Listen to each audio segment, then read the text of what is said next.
ሕይወትህን ተደሰትባት በዶክተር ሙሐመድ።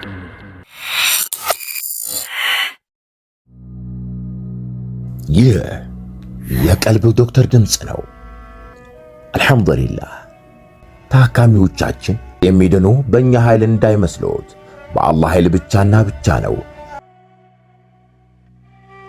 ከቀልብ ዶክተር ዓላማ ውስጥ የአላህን ተአምር ማንገስ ዋነኛው ነው። በየጊዜው በቀልብ ዶክተር ታክመው መዳናቸውን ማመን እስከሚያቀታቸው ሲቃይ የተናነቃቸው ሲገልጹ የአላህ ተአምር ምን ያህል የገዘፈና ግልጽ እንደሆነ ያሳየናል። ከህመም ወደ ጤነኝነት፣ ከጭንቀት ወደ ደስታ፣ ከጨለማ ወደ ብርሃን፣ ካላሰቡበት ወደ ስኬት የደረሱት በአላህ ተአምር ቢሆን እንጂ። ልብ ለአላህ እጅ የሰጠና የተናነሰ ሲሆን ግልጽ ይሆናል።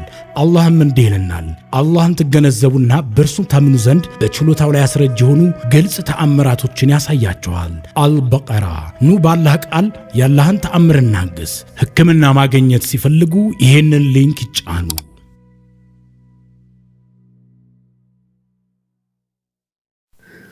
አሰላሙ አለይኩም ወራህመቱላሂ ወበረካቱሁ። ውድና የተከበራችሁ የቀልብ ዶክተር ቤተሰቦቻችን እንደምን ከረማችሁ? በያላችሁበት የአላህ እዝነት፣ ረህመት፣ ጥበቃው አይለያችሁ እያልኩኝ ይህ ዘወትር ማክሰኞ የምናቀርብላችሁ ከዶክተር ሙሐመድ ቢን አብዱራህማን መጣጥፍ ላይ የተወሰደ ምርጥ ትምህርት ነው። ሕይወትህን ተደሰትባት። ክፍል 28 ስሞችን አስታውስ። ይህ ለሰዎች ያለህን ክብር ማሳያ አንዱ ዘዴ ነው። በአንድ አጋጣሚ የቀረብከውን ሰው ለምሳሌ ባንክ ውስጥ፣ አውሮፕላን ውስጥ ወይም ሰርግ ቤት ያገኘኸውን ሰው ስም መተዋወቅና በሌላ ጊዜ ስታገኘው ስሙን ጠርተህ እከሌ እንደምን አለ ብትለው ያለምንም ጥርጥር በልብ ውስጥ ላንተ ፍቅርና ክብር እንዲኖረው ታደርጋለህ። አንተ የአንድን ሰው ስም መያዝ ለሱ ያለህን ከበሬታ ያሳየዋል። የተማሪዎቹን ስም የሚያስታውስና በማያስታውስ አስተማሪ መካከል ትልቅ ልዩነት አለ። አንተ ተማሪ ተነሳ ከማለት ይልቅ ስሙን ጠርቶ ኻሊድ ተነሳ ማለት ይቀላል።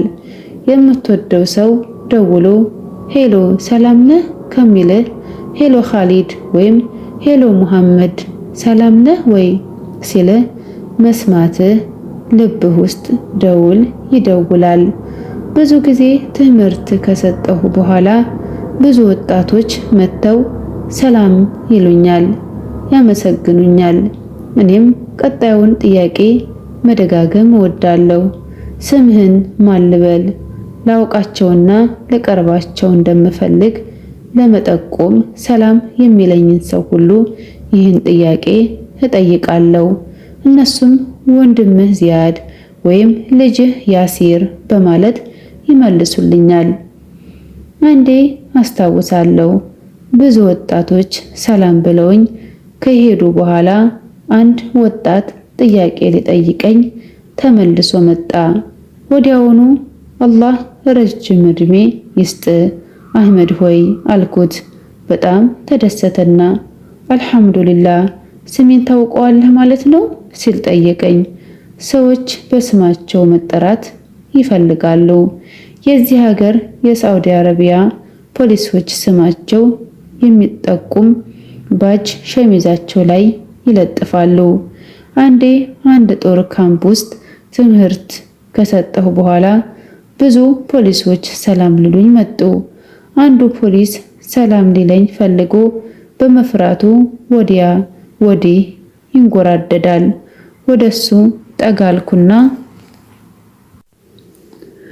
ሸሚዙ ላይ ያለውን ስም አንብቤ እንዴት ነህ እከሌ ብዬ እጁን ጨበጥኩት። በጣም ከመገረሙ የተነሳ ፊቱ ተቀያየረ። ፈገግ ብሎም ዋው ስምን እንዴት አወቅከው ሲል ጠየቀኝ።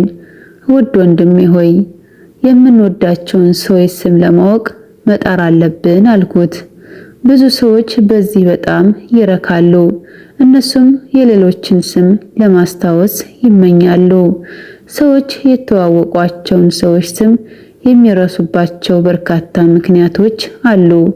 አንደኛው ምክንያት ለተዋወቋቸው ሰዎች ዋጋ አለመስጠታቸው ነው። ሌላኛው ምክንያት አእምሯቸው በሌሎች ጉዳዮች በመወጠሩ ምክንያት ስም ሲለዋወጡ ልብ አለማለታቸው ነው። ሌላኛው ነጥብ ስለ ሰውየው ያላቸው አመለካከት ነው። አንድ ሰው ድጋሚ አላገኘውም በሚል ስሜት ስሙን መያዝ አስፈላጊ ላይመስላቸው ይችላል። ወይም ሰውየው ተራ ይሆንና ትኩረትህን ላይስብ ይችላል። አንዳንዴ ስሙን ሲነግርህ በደንብ ሳትሰማው ትቀርና ድጋሚ እንዲነግርህ ለመጠየቅ ታፍራለህ።